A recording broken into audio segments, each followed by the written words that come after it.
Entry mode activated. Target acquired. Hey there hunters, and welcome back to the Gunners Guild. Today I want to showcase and talk about boss killer builds. Bossing setups are very important in the Remnant from Hell mod, since bosses have like 3 times the amount of life they do in Apocalypse. It's a lot. So being able to handle them quickly is key, since that leaves less time for mistakes. Now before I discuss the builds, I do want to point out as a little disclaimer that this game is extremely versatile, and there's a million ways to do like totally min-max builds for very specific boss fights. I'm not going to be doing that since it typically revolves around like Vengeance Idol and then hurting yourself with Hive Cannon first and doing a lot of like prep setup and then just not getting hit. And while that's definitely an option, I figure that if you're skilled enough to tackle hell bosses without getting touched and lowering your HP, then you probably don't need ideas for builds. So I won't go super hyper focused into setups for specific bossing, but instead just show a few builds that handle basically all the bosses extremely well without having to do like weapon swaps or trinket swaps. I also don't particularly like the Warlord armor, as you do tend to die if there are no ads around or the boss decides to transition or move areas or whatever. So Warlord armor is pretty much always going to be the min-max option. I just don't particularly like it, so just keep that in the back of your mind. Whatever builds I have here probably work with Warlord too. So with all that out of the way, let's take a look at 2 of these bossing builds. The first build I'd like to call the Repulsive Hunter. I actually made this back in base game and it's largely unchanged here in the From Hell mod. This build is revolving around the Repulsor shotgun. This is a particularly nasty weapon, and especially on bosses. The Banish mod makes enemies take 40% increased damage from the Repulsor for 8 seconds. With this mod, the Repulsor can hit for 4,000 to 8,000 damage quickly depending on crits and gear. It's gross, hence the name the Repulsive Hunter. So we're going to try and min-max the Repulsor's damage. We're going to start with the Osseous armor. This armor does provide a huge 35% damage boost so long as you're constantly attacking the same target. This armor is rather difficult to keep up the bonus of, but if you can, it's amazing. So in order to keep the damage bonus on a boss, we're going to be using the claws to apply bleed. As I mentioned in my World's Edge video, dots applied by melee weapons count as melee hits. So as this bleed ticks, it's counting as hitting the enemies, so it can maintain Osseous armor bonus on bosses. I'm using the claws because the bleed duration is 20 seconds compared to like Smolder's 10 seconds fire dot. Yes, maintaining the bleed dot is a little annoying, but trust me, it's worth it.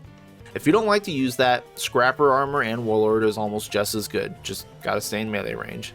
The amulet we're going to be using can be a few choices. You can either use the Polished Whetstone, which grants us a huge fat chunk of crit and crit damage, since we're going to be maintaining bleed on the bosses anyways.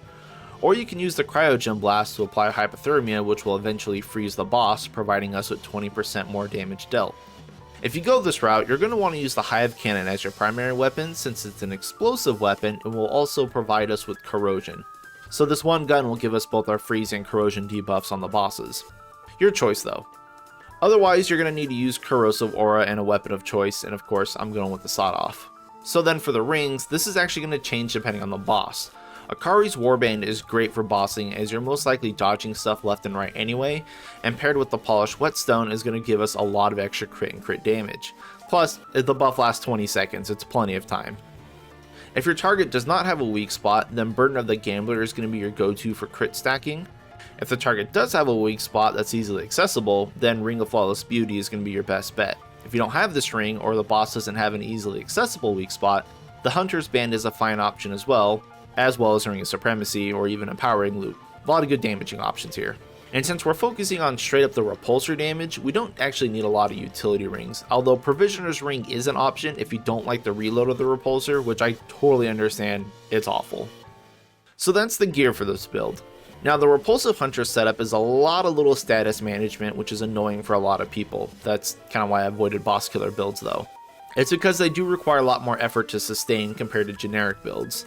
This build needs to maintain bleed on bosses with melee, corrosion stacks, Repulsor's Banish on the boss, which only lasts 8 seconds, and also the reloading of both your weapons. Repulsor's reload bugs me so much and I hate it. I can't really explain why, but if you use a Repulsor, you'll understand. It just doesn't feel good and it's slow.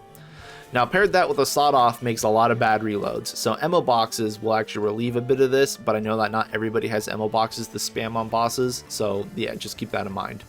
Repulsor does deal some really nasty damage to bosses though, as you can clearly see, especially on bosses with weak spots. It's definitely one of the best bossing weapons around.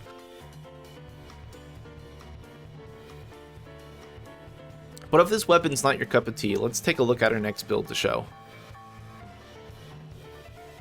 This is the Akari Karate build. It's a melee-oriented boss killer. While it can deal with adds and elites, it being entirely melee focused makes it extremely risky since most everything's going to one-tap you. The idea of this build though is just focusing on slaying big bosses with the World's Edge. The reworked World's Edge is an insanely powerful weapon and is hands down the best boss killer in the From Hell mod, at least against bosses it can reach and those long enough to take a few extra ticks from World's Edge. Now, unlike my other build videos, this is going to use almost entirely different armors and trinkets, so let's discuss them really quick. So one of the main downsides to World's Edge is that it takes way too long to swing, and then swing again. So in order to fix this, we're going to be using the Akari armor. This armor is insanely strong, but like Bandit, since it doesn't directly increase your damage, it's often overlooked. It provides us with a 30% increase to evasion speed for just the one piece bonus. This increased evasion speed lets us easily duck, dodge, dip, dive, and dodge through bosses with multiple swings in their attacks like Harrow.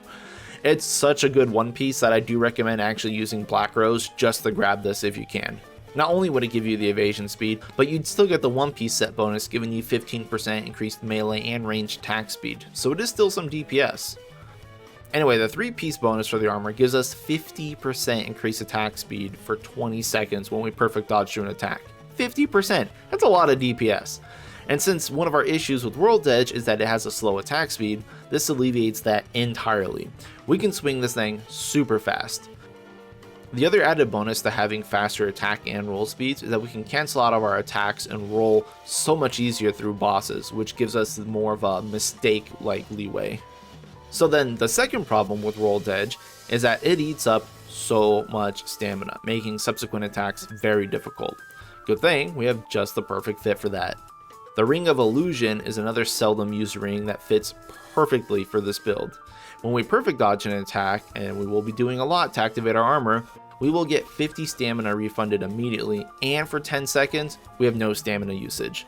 So we get 10 whole seconds to just spam World's Edge at 50% increased attack speeds. It's just straight gross.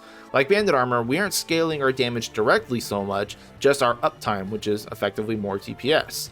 But we still want damage, of course, so our other ring and amulet slot is going to be focusing on that. We're going to be using the Akari's Warband ring since, it activates on perfect dodges and gives us crit and crit damage. It's exactly what we want. And the Butcher's Fetish, which gives us more crit and crit damage when we hit with a charged melee attack, which we will be doing all the time.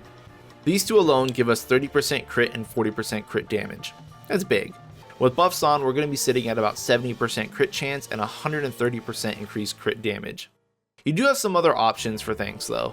Like you can use the Band of Castor or Pollux, those are also fine for just base damage increases or base attack speed increases. Burden of the Gambler is also a great option since you won't actually be hitting weak spots all that often and it's just better Akari ring. The Parry Pearl, also great for bossing that constantly swing at you because it allows you to evade and stagger them, giving you the opportunity to hit them freely. In which case, if you're going to be running the Parry Pearl, you might also want to put on the Repulsor relic, which gives you an extra damage for 2 seconds on a perfect dodge. So you can activate the Parry Pearl, push back the enemy, and get a free swing in. And of course, Terror Margin is also an option. For the weapons and mods, well, the weapons are entirely up to you. Since this is a melee build, we're not really going to be using them much outside of ad clear. I like the Hive Cannon though because it is pseudo AoE and gives us our corrosion, but a corrosive aura weapon also works fine too. The long gun I'm using is literally just for Ice Spear because of course we want freeze for that 20% increased damage. You can run Cryogen Blast and then get a gun with Hunter's Mark or Song of Swords, but I feel like Butcher's Fetish is a little bit better since the crit and crit damage is just better than straight crit.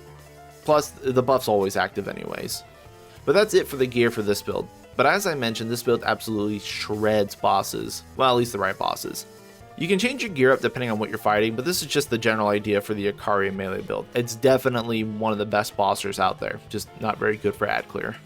And lastly, as an honorable mention, I do want to point out that the Alternator Mod Power Spam build works exceptionally well for bosses that move a lot, as both of these previous builds kind of suffer against things like Totem Father, Ixalis, Maul, Kanker, and just some of the other weirder bosses out there.